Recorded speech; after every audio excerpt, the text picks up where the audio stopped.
We are back in another episode of WTF. Welcome po to everybody. Please share the stream dyan sa Facebook, sa Kumu, sa YouTube, wherever you are. Hello, Wandelan. Wandelan, thank you so much. Good morning from America. Well, with that being said, let us now introduce my co-host for this episode. And I think every other episode, no, every single episode of What the Hell. I mean, what the fact. Here we go. Mommy.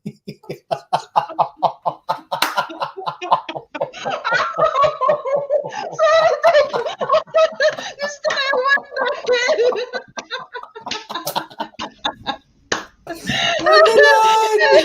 Hello everyone. Hello there watching on Kumu. Hello there watching on Facebook. And of course sa YouTube ni Doc Eddie. What the hell are you doing, Doc Eddie? Okay, hindi pa ako informed na bago na po yung title ng show namin. So, it's not what the fact, but what the hell already. Oh, that was funny. I don't know. I don't know where that came from. I know it's very early in America right now, no? Pero alam mo yun, yung init ng araw dito, tuloy iniisip ko, teka, ganito ba kainit na sa impyerno? Ang gaganda nyo, sabi ni Wandelan, ang gaganda nyo naman. Hi, Wandelan. Hi, Wonderland! Hopefully you're enjoying your That caught me off guard. For this episode, our title would be What the Hell? Triggered mo kayo? Are you in the Philippines now, Wandelan? Oh, he's visiting Hello, they're watching on Facebook. Hello there, watching on Kumu. Hello sa mga taga sa Kumu. Kamusta na ba? Yes, and kung sa Facebook kayo, i-share nyo na to. This is gonna be a very informative episode about triggers. Kaya, Yes. Please do share the stream. We will be talking about triggered ka ba? Ano ang nagtitrigger sa'yo? Ako hindi ko alam kung bakit na-trigger yung what the hell sa akin. So, Gusto ko yung what the hell. Hello, good evening muna sa nasa Pilipinas. Hello. Yes. And for those who are here in Europe, ano ba ngayon? Good afternoon, everyone. And syempre, good morning sa'yo dyan, Doc. yes, good early 7 a.m. in the morning on Sunday. So, hello everybody all over the world. So, yun na nga. Ayun na nga, Mommy. Triggered ka ba? Depende sa what the hell mo. Parang na-trigger ako dyan. Parang na-trigger ako dun sa what the hell mo. But anyways, no, talking about trigger, parang bakit mo nga ba naisip? Bakit trigger? I think because I was triggered this week. O diba? Hindi ka ba triggered weekly? All the time, actually. No, I think, honestly speaking, I think I've been trying to suppress a lot of emotions. Kasi it's been, I have to be honest, it's been an emotional roller coaster this past, 3 to 4 months na. Mm-hmm. So it's been a lot of ups and downs. So I think, though on Friday, I was invited to speak for a fundraiser. And then it was about veterans. And with that, I was kind of talking about me and my brother's journey in the military. And then, him passing away and all that stuff. So kaya nga na-triggered ako sobra. Kasi I think the emotional trigger was there. Hi, Dana! The emotional trigger was there. Remembering like a lot of our past. Kaya nga, hindi ako masyado nakatulog. I mean, like I said, yung katawan ko pagod, pero yung utak ko was all over the place. So it was hard to like get a good night's rest. Tina, hello. So that's why I was like, let's talk about triggers so people can understand. Kasi I think a lot of people goes through a lot of, we experience a lot of triggers all the time. But we just don't understand what they are. Especially people who have gone through a lot of trauma. Diba? Sa mga buhay nila. Hindi nila alam kung ano yung trigger na yun. Kung bakit or minsan nagiging lang siya, usual term being used nowadays, a slang word. But actually, are they really triggered? Diba? Parang same thing with mental health. Lagi sinasabi, depressed ako. But are you really, alam mo ba talaga yung word na yon? And sometimes na misuse siya because dahil naririnig siguro sa social media or dahil, it's being used by many people here in SOCMED. So, minsan nagagamit nila without really understanding what is being triggered and what are the triggers talaga of your life. Parang ganun. So, True. same thing with other terms. So, this afternoon, we hope that we would be, bringing you the fact, hindi the hell. Well, if you are at the hell, hopefully the fact can get you out of hell. True, true, true. Di ba? Ayun. So, Doc Eddie, ano nga ba yung triggers or how Well, how would you say or how could you say a person is being triggered? well, triggers are, here we go. Triggers are specific memories, behaviors, thoughts, and situations that jeopardizes the recovery signals you're entering a stage that brings you closer to relapse. So, which means na kung meron kang na pinagdaanan na hindi Mm. maganda, something, it could be like smell, it can be anything that's sensory that will bring you back into that memory. And that memory can sometimes be Okay. very vivid for you. That memory can bring out emotional triggers for you again. So you'll feel like you're just stuck there and not knowing what to do. So, Oh, wait lang, Doc Eddie, before you continue, ibig sabihin, pag ginamit mo yung word na and, trigger, hello mhm, Sheila, pag ginamit mo yung word na trigger, ibig sabihin, may hugot ka. So, there is something in the past or mhm, there are things from the past na bumabalik kasi yes, may nagte-trigger. yeah, Merong string na napupull, mhm, diba? That would bring you back dun sa experience na maaring nagbigay sa'yo ng trauma. Ganun ba yun? yeah. So technically, memories or situations that happen to us, they are stored in our brain. Para meron mga man tayo, may filing cabinets tayo sa utak natin. Mm. Tapos kung merong like something that is very emotionally triggering physically, or occurrence that cause you to really like be of issue in your mind or in your life. Mm. Yung mga memories na yun, hindi sila na-store sa cabinet natin properly. So they just float. So kung Oh. ano man yung pwedeng magka-trigger sa'yo, babalik ka dun sa memory na yun. Yeah. Oh, okay. Or especially eto sa mga Pilipino, Okay. Mm. kunwari na heartbroken sila. Hello, I am Ralph. Na heartbroken sila. Tapos may narinig silang kanta. Di ba? Mm. Ang daming Naku, hugot ng mga Pilipino, di ba? Sa mga kanta. naku, naku, naku. Yung mga nanonood sa Kumu, umamin. Naku, umamin, Yes. umamin. Di ba? Tama. Di ba? Hindi kakanta ng walang hugot o kaya hindi Di magre-request ba? ng kanta na walang, 'di ba, walang huhuguting emosyon. Imagine Okay, mo, ma'am, ni 2020, ilang beses natin narinig ang hindi tayo pwede. sige nga Doc Eddie, kwento mo ba't di kayo pwede? Ayoko. Hi, Kate. Hindi tayo pwede. Tapos naging siyang istorya. Remember, by O, the 'di one? ba? Tapos naging siyang gusto ko nang bumitaw. 'Di ba? Yun ang nati-trigger ha. Sabi So, ni alam Kael, niyo na, ay yung isa alam pang niyo na. araw. 'Di ba alam niyo na may mga nakaraan, may mga history na nahuhugutan o binabalikan. So, Tama. pero Doc Eddie, parang can you control those triggers or how Mm, can you manage? Well, depende. Sometimes you just go, the triggers are not so, they won't interfere or become, they won't hinder your functioning. And sometimes they do. So yung Mm. mga medyo in the severe side, that's where Mm. you kind of get what they call yung mga PTSD, anxiety. Oh. They cause you all of those things to happen to you. So nangyari kasi doon, we have neurotransmitters in our brains, di ba? So isa sa mga neurotransmitter natin is called dopamine. So dopamine is known as the feel-good neurotransmitter na it sends chemical ferries information between neurons. Oh my God, ano ako dito scientific ako dito 'Di ba? Gusto ko Tapos, chemistry tayo ngayon. usually what happens is yung mga trigger na yon um na naapekto yung mga dopamine natin ganyan. So it uptakes a lot of different sensations and different reactions. Like let's see, it can trigger anxiety, it can trigger depression and all that stuff.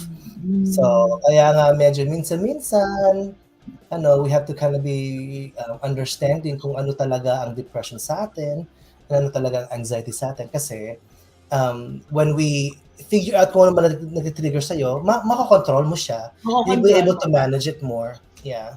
Hi, Sir Chuck. May iwasan mo, no? Oo. Well, I don't think you can, hindi mo maiwasan ang mga triggers. I think you can manage them better. Okay. So, mahirap iwasan ang trigger kasi minsan hindi mo ini-expect, di ba? Yeah, kasi nasa utak mo na siya eh. Nasa memory mo na siya. Oo. For example, places, it could also trigger you. Uy, maalala mo yung yes. while you were, HHWW, PP. My PP, okay? HHWPP, holding hands while walking, pasway-sway pa.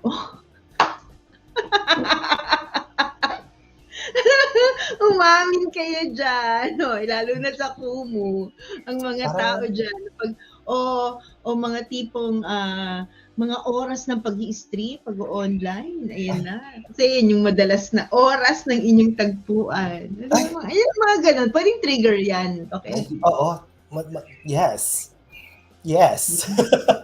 Depende, kung na-heartbreak ka, ganun. Kung paano mo inunay yung heartbreak. Pwedeng both ends yun. Pwedeng, it will give you, the happy memories or will trigger you to remember things that make you happy. Or, kasi diba yung connotation natin ngayon, pag sinabing triggered, on the other side it's either, ay triggered ako, tapos galit ka na. Diba? It will, bring you to, how do you say this? It will bring you to a position or to an instance where, pag sinabing triggered nowadays, papunta sa galit o papunta sa inis o papunta sa bad experiences, di ba? Yeah, and typically that's where it typically goes to, yung mga triggers. Kasi triggers are based on specific memories, and most of the time, triggers are associated with trauma, triggers are associated with, let's say, negative experiences. So, kaya nga. But, you're right. There's also positive triggers. Triggers that can, have you remember somebody that you loved. Yung ganun. Especially with... Sample! Kakanta muna ako. Hi, Julius. Hi, Messenger. Hi, Rick. Biglang bumate. Yes. Anyway, I have a quick video, Mommy, to explain what triggers are. So let's watch that real quick. Let's go. Hopefully, again, guys, keep sharing the stream para mas madami pang manood sa atin. My gosh, where is that video? Ayun. What is a psychological trigger? Robert Cialdini and some of his team conducted a whole range of behavioural experiments, but one of them that was most interesting, that really describes what a psychological trigger is, was done at the University of Arizona, where they basically got a scrub turkey in its natural habitat, and they started to play with the scrub turkey and see how it responded in very predictable ways. So the first thing that they did is they actually got access to a polecat. So they basically put the polecat in the environment with the scrub turkey that was nesting. So it had chicks in its nest. The polecat tried to attack the turkey's chicks, and the scrub turkey actually defended its nest and killed the polecat. Who would agree? That's predictable. One of the babies actually died. So they actually got the baby that had died, the little chick that had died. They took it to a taxidermist, got it completely stuffed, came back and put it back into the pen. And guess what the mother did when they put it back in the pen? Nothing. Didn't do anything, completely ignored it. And they thought, okay, fairly predictable. It's a dead toy, basically. So then they thought, well, let's see what happens if we actually put a sound device inside the stuffed chick that emanates the same frequency of chirp as all the other chicks, and then put that stuffed animal back into the environment. And guess what the scrub turkey did? She waddled over, started rolling over, and rolled the stuffed toy into her nest and started nesting it and trying to feed it. Now, what does that tell you? What social science discovered that when certain psychological triggers are activated, It actually will, in some cases, force a very predictable behavior where all other visual and sensory information is completely ignored. Now, they went one step further. They stuffed the polecat that had been killed in the first experiment, and then they stuffed the sound device inside the polecat that had been killed in the first experiment. So now they have a stuffed cat that's making a cheeping noise, and they put it in the habitat of the scrub turkey. And guess what the scrub turkey did? Rolled it over into her nest, squashing other babies, and then sat on it and tried to nest it and feed it. This basically means that there are certain psychological triggers that once activated are so powerful, not only does it force them to ignore other sensory information, it actually forces them to behave in ways that you would consider in many cases totally irrational. Who has seen people in certain situations when their buttons are pushed act completely irrational? Imagine the scrub turkey for a moment. What was the key trigger that determined the very predictable behavior in the scrub turkey? Cheep, cheep, cheep. The moment it heard the cheep, it literally activated something in its brain to behave in a very predictable way and ignore everything else.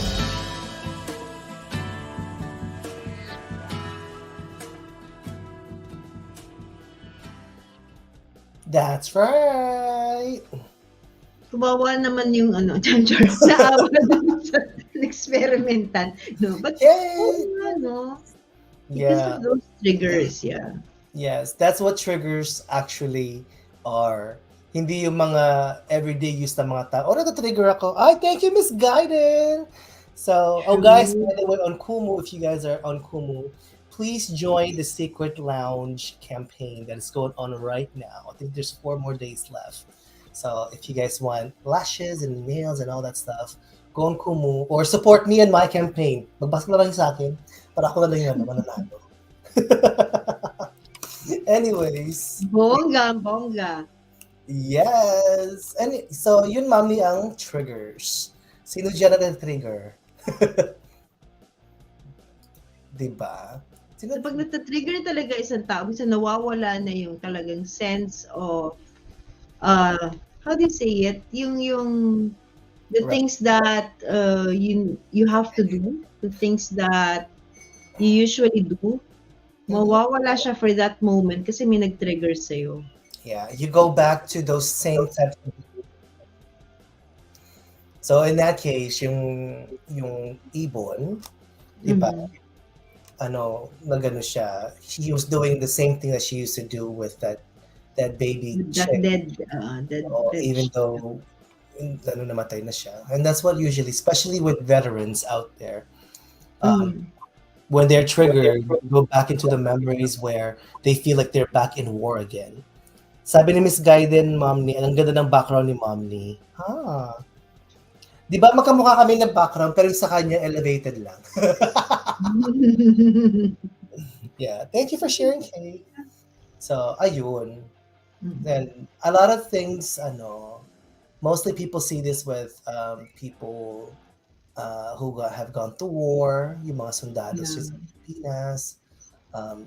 They're easily triggered most of the time. Kaya importante ang debriefing, Debriefing and processing. Yeah, so, I think after the Marawi incident, yung Marawi siege, we really encouraged my son who was there. Yung, diba nasa Marines yung isang anak ko, and we really encourage, and we are even willing na magpa-debrief siya kahit sa private sa private sector, just just to refresh. Kaya lang sabi niya wag na sa na lang siya nagpa-refresh sa campo.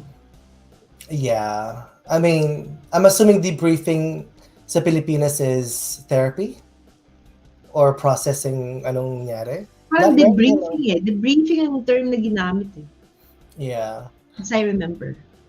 It's important na people should be able to process those memories in an early stage para hindi siya magtatagal. I remember, I asked him, parang, syempre, that time, Doc Eddie, I know you have a lot of stories, back in Iraq, I mean.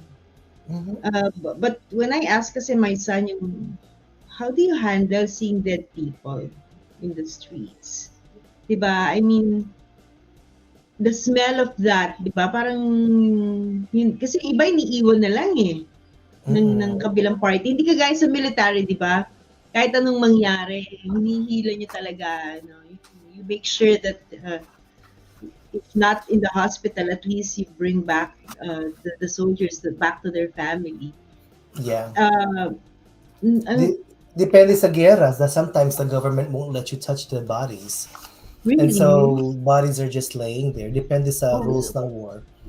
Oh Hi, my. kay Chamar. Welcome. Mitch. Depende pa Hello. pala yun sa rules ng war. But because that time, sa Marawi, basta kinukuha nila. Pero, nung tinanong ko nga yung anak ko, parang, anong naiisip mo that time? Ang sabi lang niya, mami, naiisip ko lang, may pamilya din siguro tong mga to. Ano kaya ang sinasabi? Ano kaya iniisip ng pamilya nila? And these are really... And it will stay in you, right? Yeah. I can tell you that si Bonbon noon, bago kami nagminitali ni Bonbon, he was siya yung parang good version na kapatid.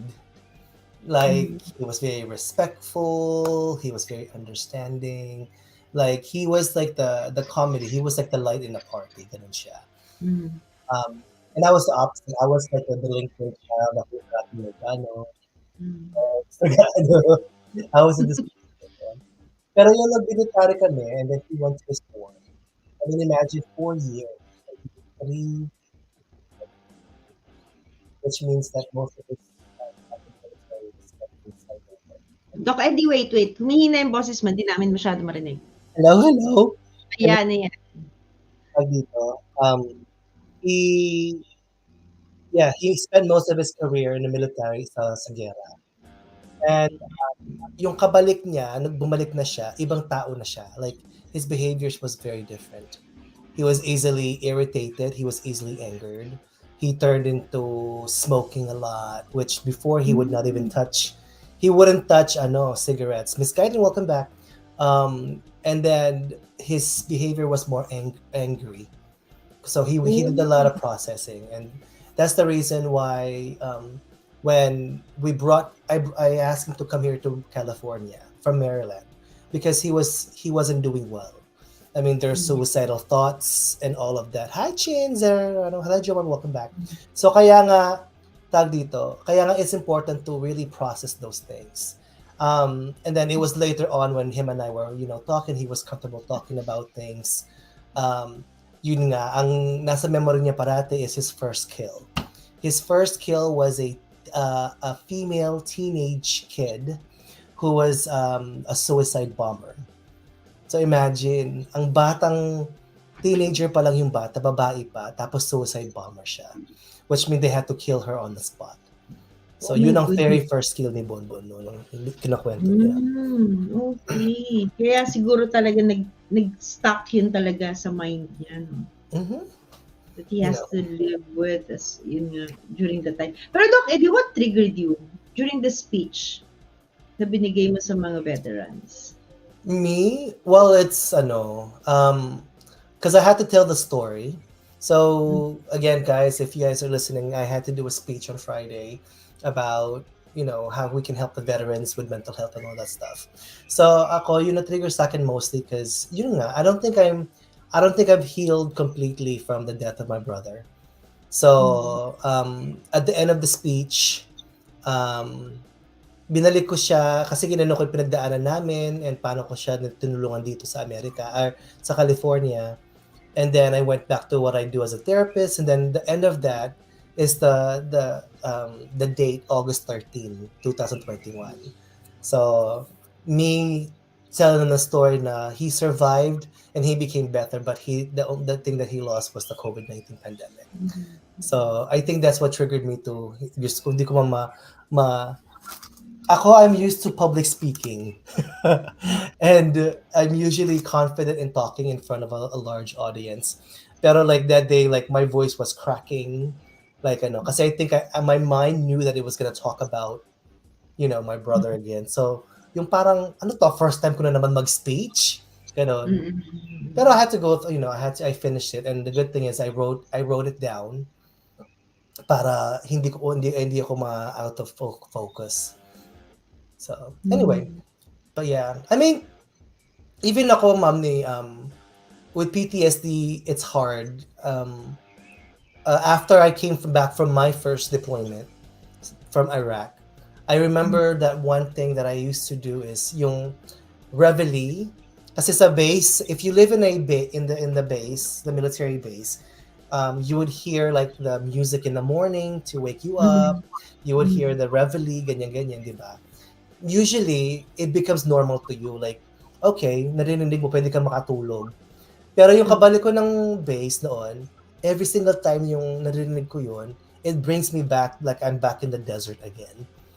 Like, that's how triggers do. Like, they make you notice things that you probably didn't notice before, because then they become attached to a memory. So practice ko na so kahit na siguro nasa kabilang kampo ako, pag narinig ko yung konti yung na yun, babalik ako sa And then there was also an incident back then na I remember na umuwi ako sa bahay namin sa Maryland noon after war. And then natutulog ako sa couch, may basement kami kasi, natutulog ako sa couch. I think it was somebody upstairs. I think it was my mom. She accidentally closed the door a little bit too hard. And then I went back into being in the desert. I was looking for my helmet, my Kevlar, my gun. And then I was trying to hide under the couch. And wala naman under the couch yung couch namin. So I was just stuck there. Like, anong gagawin ko dito? Like, I went to a panic mode again. And so... And how long does it last? What kind of, At that time, I understood that something was not right. So I did go to therapy for it in the military. And they just talking about it, desensitizing you to those memories, and being able to talk about and verbalize yung pinagdadaanan mo really does help. So that's how you handle it, Yeah. So that the next time that there will be trigger, because sabi mo nga hindi mo maiiwasan ng triggers, but then you just have to know how to handle it, and the best way to handle it is for you to really air it out and address it. Kaya lang paano yun kapag hindi mo alam na kailangan mo palang i-address? That's why there's therapy. That's why there's people like the therapists or people in the mental health field that can help, hopefully, people that don't understand. So kung di mo maintindihan kung bakit ka nag-react a certain way, ask for help. Ask for help and see what kind of resources are available around you.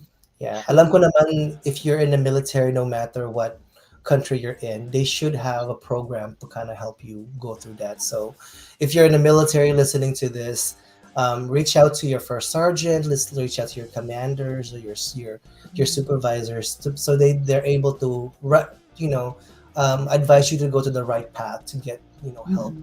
Kasi mahirap yan. PTSD is very, very real. That's post-traumatic stress disorder. Totoong yun. I mean, I've experienced it. I love a lot of people. I work with a lot of people that are going through it. So, and again, if you look for a therapist that specializes in trauma also. Because sometimes talk therapy is not enough for the severity of how the trauma is. And sometimes you don't even realize that you have this trauma. Very true. You don't know. And if you're a family, for example, for those who have families, Doc Eddie, that you believe your family members have gone through something that have this trauma, parang nakaukit sa kanila, how could you help them? In that case, if it depending sa severity niya, one, try to get them help, but make sure that you try to listen to them and be very patient with them. Kasi sa kanila, wala sila sa, if you as the family member is watching and observing it, you're in the here and now kasi nakikita mo sa harapan mo. Pero yung tao na yun, wala siya sa here and now, nasa past siya. Diba? So you just have to kind of like make sure that they don't hurt themselves, just kind of wait until how long it lasts for them, and just be there for them in their side. Kasi in their mind sometimes, they were alone going through that trauma. But if they Mhm. know and just like make them feel like you're there with them and they're okay, and try to bring them back to the here and now, that's Mm. gonna help a lot for them. Yeah. Yes. Grabe. Yeah. Nakaka-trigger naman 'tong usapan na 'to. Nakaka-trigger naman 'tong usapan na 'to. That's Kasi why. ha? Sabi ko na nga, ma'am, I'm back in the field, so I'm like, everything that I'm thinking, I'm like clinically like there all the time. So sabi ko, why not incorporate that more in our conversations? Do a little bit more, be Totoo. more Because educated. right now I'm thinking, what are my triggers or what are the uh yung events in my life that would bring me back or does at the moment bring me back, no? And remember, Sa it mga can also be behavior. Like, ha? have you ever questioned yourself, why are you so easily irritated? Oo, basta galit ako sa bobo. Char! Joke! Joke! Diba? Siya mga Hindi, syunga. biro lang yun. Then, I'm thinking, bakit nga ba? Or are there, or what are to identify it with in the first place. No? Kasi baka nga hindi ka aware. Mhm. Diba? May mga triggers ka. Diba? Yung mga ibang tao, they don't know why they don't know why they get emotional about a certain topic. They don't even know why a certain type of they react a certain way to certain things. Hindi nila maintindihan sa sarili nila. Sabi ba, hindi naman talaga, I don't wanna... Or may mga tao din naman paulit-ulit. No? Yung, hindi ako apektado, pero yeah. hindi ko laging triggered. And then it doesn't match their personality. Kung Diba? laging triggered lang, talagang ugali na nila yun. No? That would keep bringing things na from the past na they would deny that they are affected, pero will bring back things na regarding to that thing na sinasabi nila hindi sila affected. Hindi nila ma-admit na that's a trigger. Affected sila. Na-triggered sila. Diba?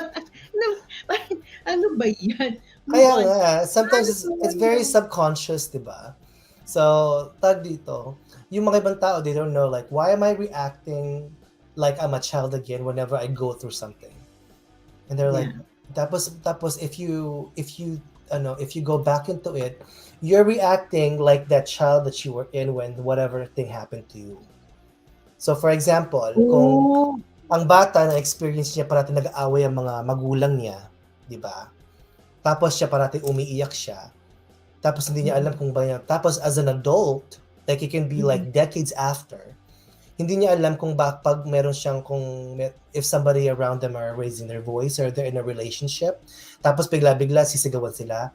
Yung hindi nila mapigilan, they either freeze, tapos iyak sila. Hindi nila maintindihan kung bakit hindi sila makapagsalita. It's because you're triggered by that trauma as a child. You're stuck in there. Your body and your mind remembers the trauma, so they're stuck in that place. Yeah, it happens. No? Totoo yun. Kaya minsan kapag may biglaan, may nangyari, for example, na event or, something, for example, malakas na brakes ng sasakyan, di ba? Or honking ng sasakyan na malakas. Minsan biglang meron, tatawid, biglang matititigil sa gitna, di ba? Kasi there are some things that, would just flash back.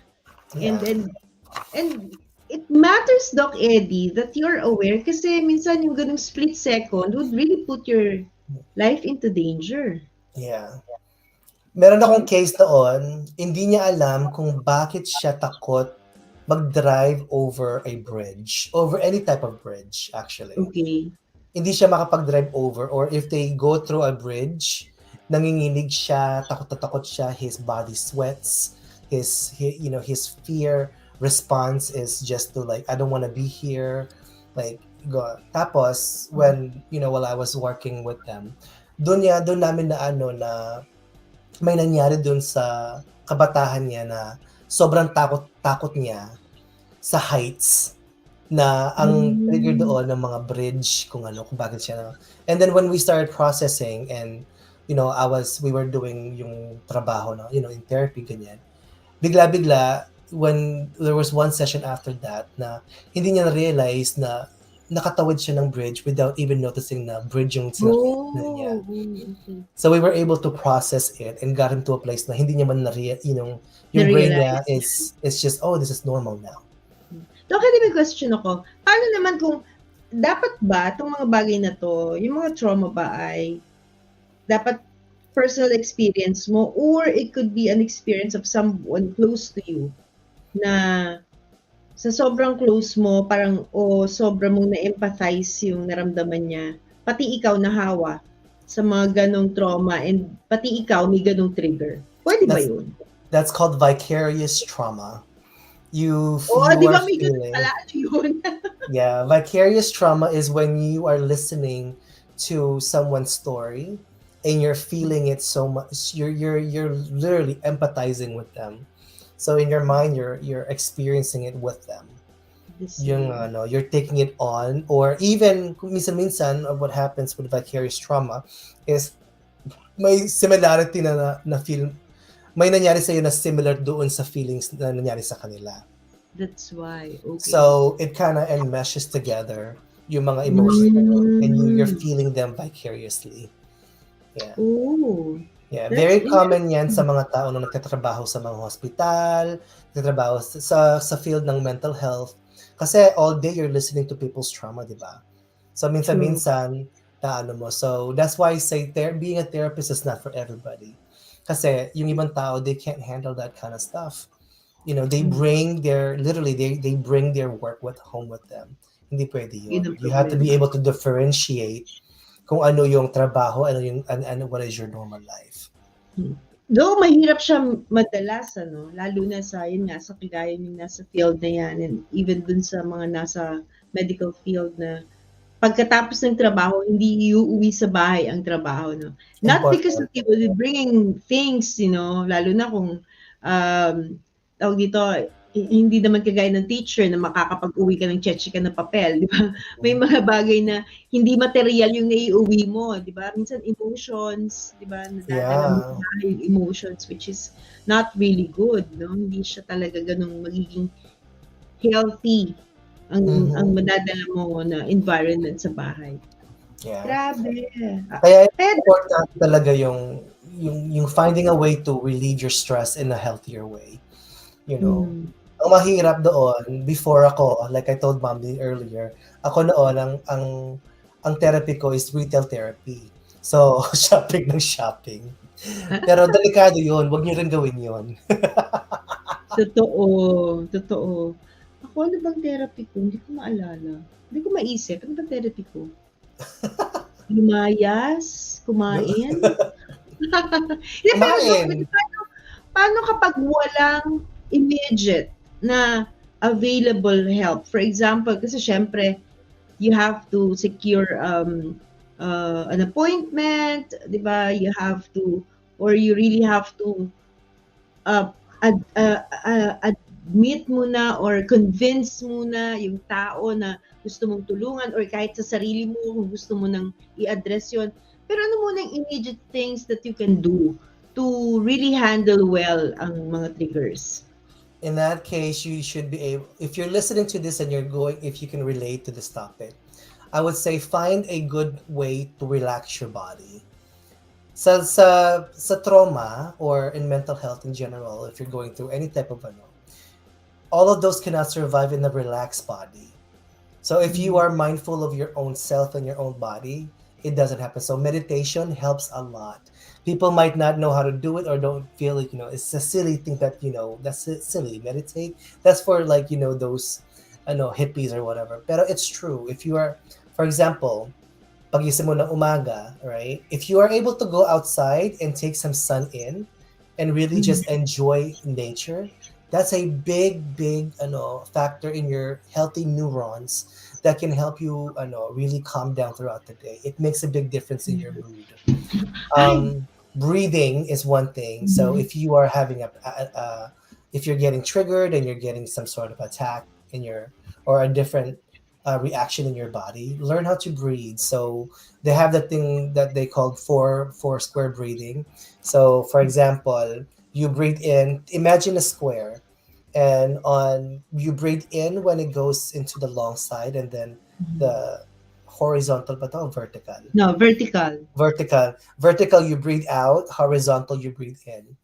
And then you Okay. try to do it for like, in 4-second increments. So you breathe in for 4 seconds, breathe out for 4 seconds, breathe in. Oh. Yeah, if you're aware of those things, how you breathe and help your body calm down, then you'll be able to manage those symptoms a little bit better. Oh, Oh. yeah. I think no, it brings how do you say this? An advice back that you really need to have sun every Mhm. day. I mean, kaya yung syempre good sun is always in the morning, di ba? Yeah. So, Go for a walk. yeah, go for a walk or at least open your window kagaya itong window ko. Kaya yung ilaw na yan, Yeah. normal yan. Ano yan? Natural light Natural yan. light. Natural light yan from the sun. So, But it's true. Do you know, mommy, that there's studies that shown that if you go for a walk, like a 30-minute walk, mm, that is much effective sometimes, not sometimes. There's studies that shows that it's a lot more effective than antidepressant medication. oh, Just going for a really? single walk. Sige, Yeah. saglit. Sa mga nasa Kumu, sige nga. Sa mga I do meron even.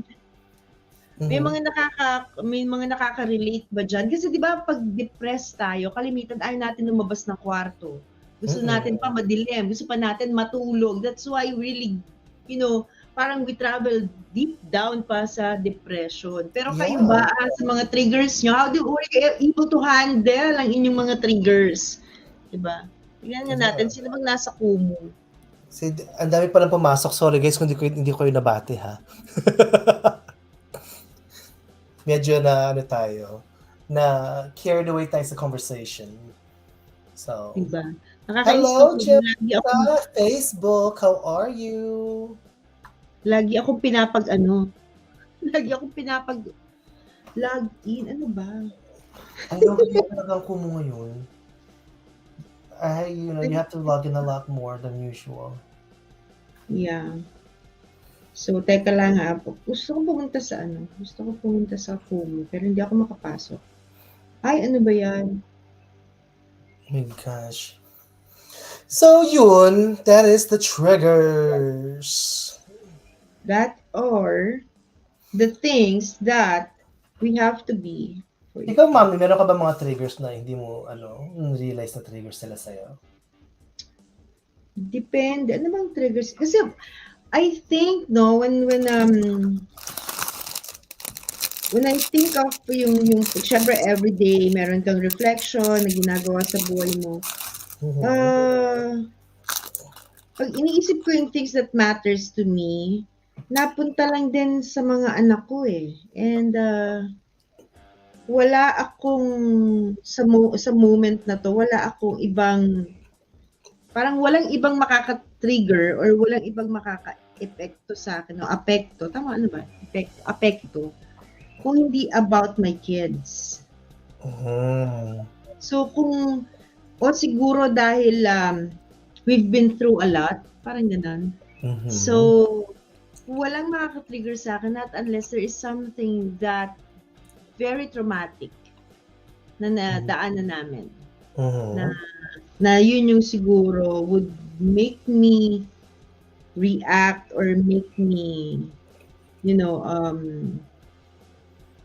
how do you say it? Parang, yun nga, magbigay ng reaction, magbigay ng anything na matatrigger ako. Oh my God. Siguro naman, sa edad ko na, parang ano ba? Ano pang makaka-trigger na? Trigger sa akin, action agad ako, tiklop kita sa 8. Yun na lang yun. Well, actually, that's a trigger too, mommy. When you react that way, that means that you're getting triggered. Pero parang hindi na, wala nang effect. I mean, I'm not affected anymore. I'm not, yung to give any kind of reaction. Parang, hi Sir John, hello there sa Facebook. Chubby Hindi na ako para hindi na ako para mag-react. Cut na lang ng cut. Wow. Is that healthy? Gel, chubby gel. Well, for me, oo. For me Tinerapi ko na. siya, live on Facebook. We're giving her therapy. Well, for me, Doc Eddie, kasi, syempre, inalagaan ko nga yung, I mean, concerned ako sa mental health ko. Bahala kayo sa mental health nyo. Char! pag, pag alam ko na hindi ka good, pag alam kong negative, ciao, arrivederci. Diba? So, ano na ako? Wala na. I mean, kasi by this time, I know who are the people that matters to me.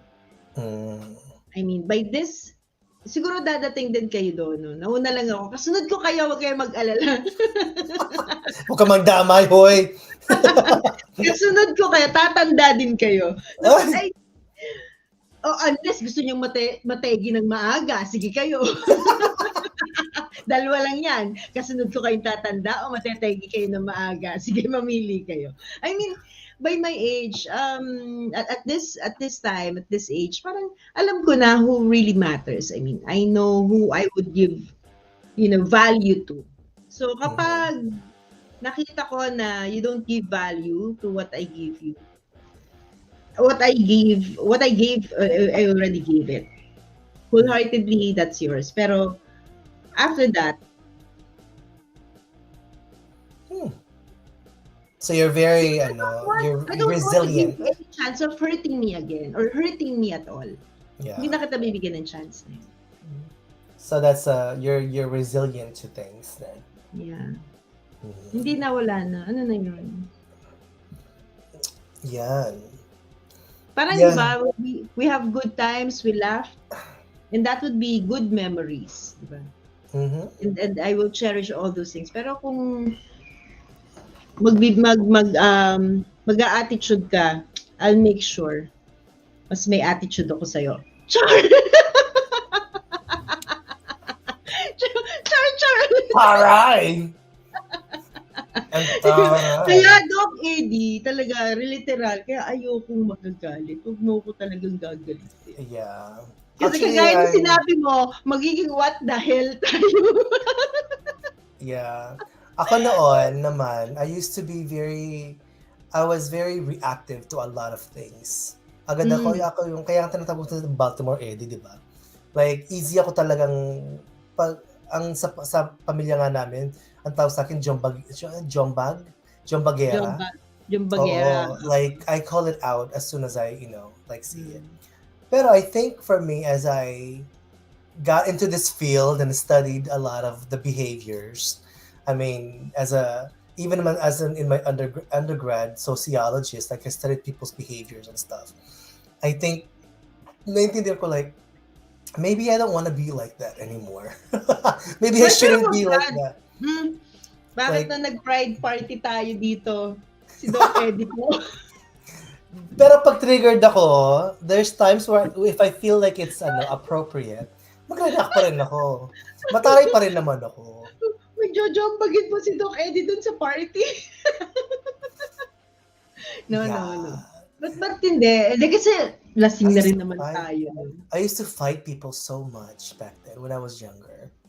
And I can just imagine. Yeah. My road rage was so bad. Talaga? Nagro-road rage ka? Oh Mommy, there was one time I remember when I was in Baltimore, and I think it was before the military. It was so bad. Now, I remember having like a midterm na I was supposed to go to. And then on the way there, this car cut me off in the road. Eh, di ba noon, I was really into butterfly knives. So instead of going to my midterm exam, which was very important, I followed that car all the way to the city. Oh my gosh. Tapos, talagang inaway ko siya. Like, talagang mura na mura. We stopped, but like, it came to the point that I followed and we got into a stop sign. Doon ko siya inaway. Wala na akong pakialam sa ano. That's how bad my rage was back then. Oh my goodness. And that's why I said, when people said like, oh, ayoko makita si Eden galit. Or sabi ko, hindi niyo pa ako nakitang galit. Like right now, I think in point of my life, I'm very understanding and I give people a lot of chances. But when people like do it over and over and over again, I have to I have to disengage myself Yeah. before I react impulsively. Kasi hindi maganda yung hindi sigurado ako hindi maganda yung masasabi ko o Hindi hindi mas maganda yung magagawa ko. true. That's true. Yeah. Parang habig tayo in that area, Doket. Yeah. Nag-warning naman eh. Nag-warning ka naman. Ako nag-warning ako eh. Tama na. Usually I know I talk to them like for me like Yeah. there's certain situation I talk to them very humbly, you know, I Mm. become understanding, but when they do it over and over again and I feel like they don't have any remorse, yun doon na ako na ano. Yeah, totoo Yeah. yan. And like I said before, diba, don't mess with my family, my friends, or my money. Those are things that really triggers me greatly. So Yeah, yeah. true. Wala sa akin, Dok, eh, di ano na, ako sa akin dead man na ako. Dumating na ako sa point na dead man na ako. Ka-cut off na lang kita Really? without any without any yung how to say it, conversation, yung tatanungin pa kita, hindi na. Pag tinanong kita, ibig sabihin I want to save pa what could be there.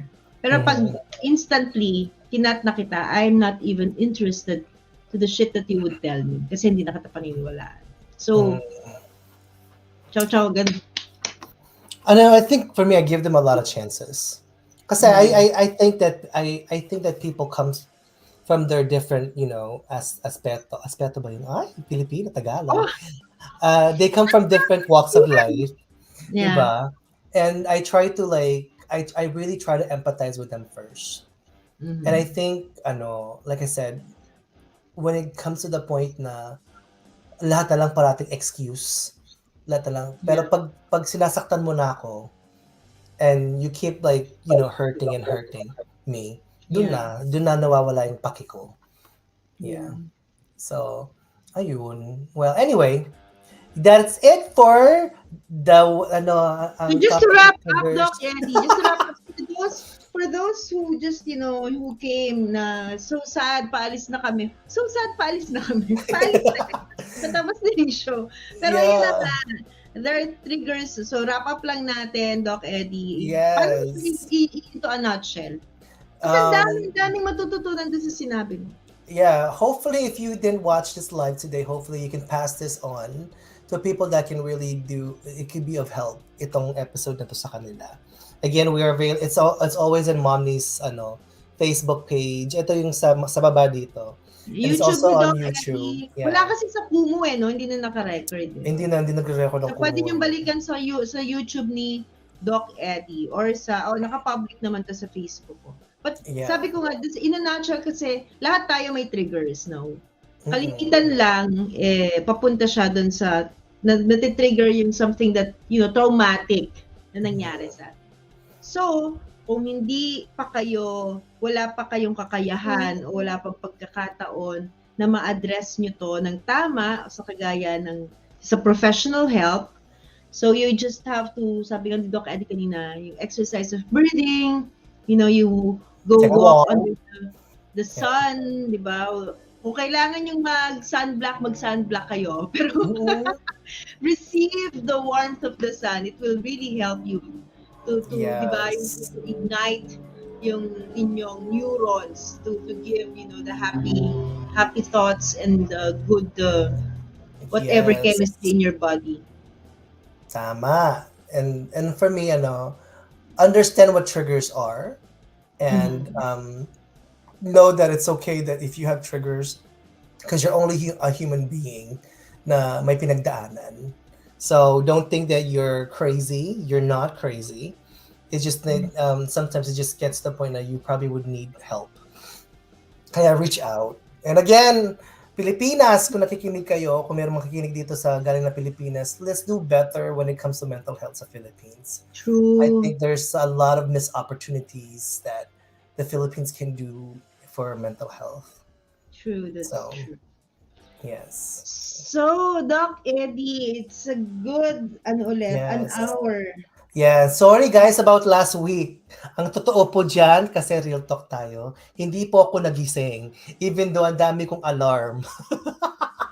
Diba? Ang cute nung topic sana. Anak ka ng nanay mo. Anak ka ng nanay mo. Tapos talaga guys, nagising ako I think 2 hours after we're supposed to start. Ginising ko si Mami. Talaga, ang dami kong alarm. Wala akong narinig sa alarm ko. Ayun, Doc Eddie. So I hope next week, hindi pa namin alam kung anong topic namin, but hopefully, you would be with us again. Yes. How about we For talk what about... the fact, hindi what the hell. What? Maybe, Mommy, we can talk about borderline because I know you've requested for that topic to come back. Oh yeah, sige. The borderline Grabe, straight personality. ako from Milan that time. Uuwi ako at parang 2:45 ang dating ko dito sa Padua. Oh, you. So, at 3:30, magsisimula tayo, but you know. Yes. Or maybe May we time should talk pala yun. about...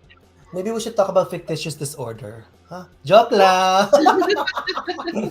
Pero gusto ko yun Gusto ko yun. Anyways, bye guys and thank you for watching What the Fuck. Bye everybody! Stay Sunday. safe! Nasaan na ba to? Ayun.